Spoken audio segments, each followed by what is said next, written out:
재림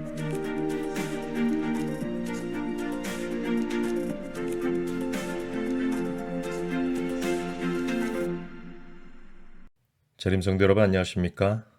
오늘도 주의 은혜가 충만한 하루 되시기를 바랍니다. 어제에 이어 12과 둘째 날 공부를 함께 하도록 하겠습니다. 우리 함께 기도하고 시작하겠습니다. 은혜로우신 아버지 하나님, 주의 말씀을 펴게 하시고 함께 예언을 살피게 하시니 감사합니다. 오늘 나누는 말씀을 통해 우리의 믿음을 점검하고 굳건하게 할 수 있도록 우리 마음에 성령으로 함께하여 주시옵소서. 예수님의 이름으로 기도드립니다. 아멘. 오늘 월요일에 함께 나눌 교과의 제목은 우상숭배입니다. 어제 함께 살펴본 다니엘 2장의 마지막 장면인 46절부터 48절을 보시면 느부갓네살 왕이 다니엘에게 절까지 하며 다니엘에게 자신이 꾼 꿈의 내용과 해석을 보게 하신 하나님을 모든 신의 신이시며 모든 왕의 주제시라고 찬양하는 내용이 기록되어 있습니다. 사실 다니엘을 읽으신 분들은 모두 아시겠지만 느부갓네살은 하나님께 정말 큰 은혜를 받은 이방의 왕이었지요. 다니엘을 통하여 하나님의 역사하심을 직접 목도하고 물론 몇 차례 교만과 악한 일을 통해 꺾이는 경험을 하게 되지만 결국 다니엘 4장에서 그는 하나님을 찬양하는 기록을 끝으로 성경에서 자취를 감추었습니다. 그래서 오늘 교과의 저자도 느부갓네살을 하나님의 나라에서 만나게 될 것이라고 기록하고 있는 것입니다. 오늘 월요일 공부에서는 다니엘 3장의 내용을 통하여 느부갓네살이 다니엘의 꿈 해석을 들은 이후에 어떤 선택을 했으며 그 일로 인해 세 친구들이 어떤 핍박을 경험하게 되었는지 함께 살펴보겠습니다. 여러분, 이 장에 기록된 다니엘의 꿈의 해석을 들은 느부갓네살은 자신이 통치하는 나라가 가장 값진 금으로 묘사되었다는 사실에 매우 만족스러웠던 것 같습니다. 그런데 가만히 생각을 해보니까 영원할 것 같은 이 나라가 자신보다 못한 은나라에 의하여 끝난다는 것이 기분이 좋지 않았던 것이죠. 내가 이렇게 잘났는데 이 나라가 이렇게도 강성한데 자신의 시대가 금머리에서 끝난다는 사실을 받아들이기에 자존심이 허락하지 않았습니다. 이 틈을 사탄은 놓치지 않고 느부갓네살의 마음을 교만하게 만들었던 것이죠. 곧 그는 자신의 나라의 영원함을 상징하는 머리부터 발끝까지 금으로 덮인 신상을 하나 만들어서 두라 평지에 세우게 됩니다. 이것이 다니엘 3장의 배경입니다. 문제는 왕이 단지 신상을 세우고 절하라고 하는 데에서 그치지 않고 절하지 아니하는 자들을 풀무에 집어 던지겠다고 선언했다는 것이죠. 다니엘의 세 친구인 사드락, 메삭, 아벳느고는 금신상의 낙성 예식에 참여하게 되었고 악기 소리에 맞추어서 모두가 엎드려 인간 왕인 느부갓네살을 상징하는 신상에 절을 하고 있을 때에 아주 꼿꼿하게 서 있었습니다. 그 모습을 본 갈대아 사람들이 왕에게 참소하였고 왕은 몹시 화가 났습니다. 왕의 앞에 잡혀온 세 친구들에게 이제부터라도 준비하고 있다가 악기 소리가 들리거든 나의 명령대로 신상을 향해 절을 하라고 한 것이죠. 다음에도 절을 안 하면 풀무불에 집어 넣겠다는 것입니다. 그 말에 이들의 대답이 3장 16절부터 18절과 같이 이렇게 기록되어 있습니다. 사드락과 메삭과 아벳느고가 왕에게 대답하여 가로되 느부갓네살이여 우리가 이 일에 대하여 왕에게 대답할 필요가 없나이다. 만일 그럴 것이면 왕이여 우리가 섬기는 우리 하나님이 우리를 극렬히 타는 풀무 가운데서 능히 건져내시겠고 왕의 손에서도 건져내시리이다. 그리 아니하실지라도 왕이여 우리가 왕의 신들을 섬기지도 아니하고 왕의 세우신 금신상에게 절하지도 아니할 줄을 아옵소서. 여러분이 이 같은 상황에 처했다면 어떤 심정이었을까요? 우리는 과연 어떤 선택을 했을지 생각해 봤으면 좋겠습니다. 우리가 어려서부터 이 이야기를 어떤 만화책의 그림과 함께 들어서 그런지 풀무불이라고 해도 그렇게 심각하게는 생각하지 않는 경향이 있는 것 같습니다.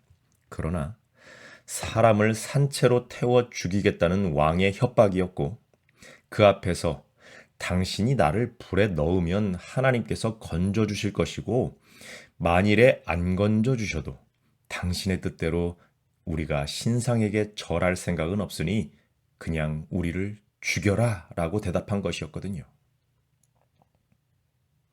여러분, 우리에게 이런 순간이 찾아오면 과연 우리는 믿음을 저버리지 않고 하나님께 충성하는 편을 택할 수 있을 것인지 오늘 교과는 우리에게 질문을 던지고 있습니다. 사실 오늘날 기독교 신앙을 가졌다고 하는 사람들, 특히 성경 말씀대로 순종하며 살겠다고 공언하는 신앙인들 가운데 내 믿음이 다른 사람들에게 공개되었을 때 나에게 불이익이 올 것 같은 상황에 처한다면 그것을 감수하고서라도 내 믿음을 지키려고 굳게 서는 사람들이 얼마나 될지 궁금합니다.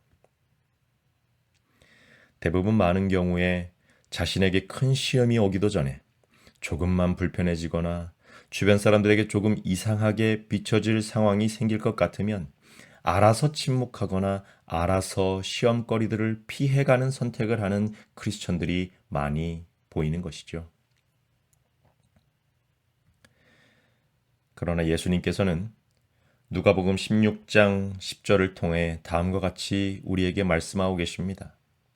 지극히 작은 것에 충성된 자는 큰 것에도 충성되고 지극히 작은 것에 불의한 자는 큰 것에도 불의하니라. 자기 합리화로 하나님께 충성하고자 약속한 신념들을 아무렇지 않게 하나둘 저버린다면 우리는 자신도 모르는 사이에 하나님의 음성보다 사탄의 음성에 더 귀가 밝아져 있을지도 모른다는 것이죠. 오늘 이 시간을 통하여 우리 각자의 믿음을 살펴보시고 나는 정말 내가 믿는 하나님께서 내 목숨뿐만 아니라 영원한 생명을 책임지실 거라는 확신을 가지고 있는지 확인하게 되시기를 바랍니다. 그리고 우리의 믿음이 연약해지지 않도록 하나님께 간구할 수 있으면 더욱 좋겠습니다. 이 다니엘 3장의 이야기가 어떤 결말을 맺었는지는 다 알고 계십니다. 그러나 주목할 부분이 있습니다. 다니엘을 통해 하나님의 위대하심을 목격했던 느부갓네살은 3장에서 다시 한번 교만에 빠졌고 자신의 뜻을 따르지 않는 히브리 청년들 때문에 분노했고 실제로 그들을 죽이기 위하여 풀무불에 집어넣었지만 그 속에서 3명의 친구들과 함께 하시는 예수님을 보게 되었습니다. 그리고 3장이 마치기 전에 그들의 하나님을 찬양하고 인정하며 심지어 바벨론 백성들에게 이 세 친구들이 믿는 하나님을 함부로 말하는 사람을 벌하겠다고까지 선포하죠. 여러분, 참 신기하지 않습니까? 저는 하나님께서 하시는 일이 이런 패턴을 가지는 것에 너무나 놀랍고 신기합니다. 사람의 눈에 보기에는 당연히 힘과 권력에 의하여 상대적 약자인 하나님의 백성들이 핍박을 받고 끝날 것 같은 상황에서 기적적인 방법으로 그들을 보호하시고 살리심으로 완전 정반대의 결말을 이끌어내시는 것이죠. 교과 167페이지 영감의 교훈에 있는 선지자의 글을 통하여 이 부분에 대해 설명을 들을 수 있습니다. 우상숭배의 강요가 참 하나님을 알리게 함. 하나님의 백성의 과거 역사에서도 그러했다. 느부갓네살이 세운 큰 금신상에 경배하기를 거절하므로 새 히브리인들은 불타는 풀무 속에 던져졌다.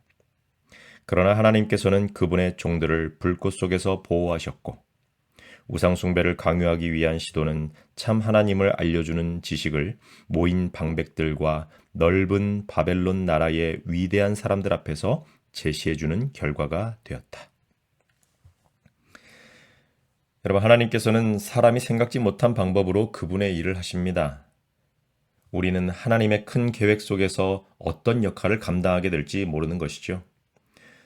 저와 여러분이 작은 믿음의 시험과 사소한 시련이 찾아올 때 내 경험과 내 지식과 내 계산과 나의 예상대로 손해를 최소화하기 위하여 믿음을 저버리게 된다면 우리는 당연히 큰 시험에서도 하나님을 포기하는 선택을 하게 될 것입니다.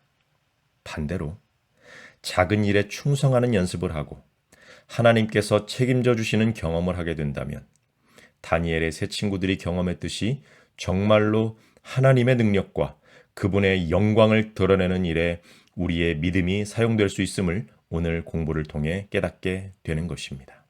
오늘 함께 말씀을 나누는 재림 성도 여러분, 믿음에 굳게 서시기를 주의 이름으로 축원하며 둘째 날 공부를 기도하고 마치겠습니다.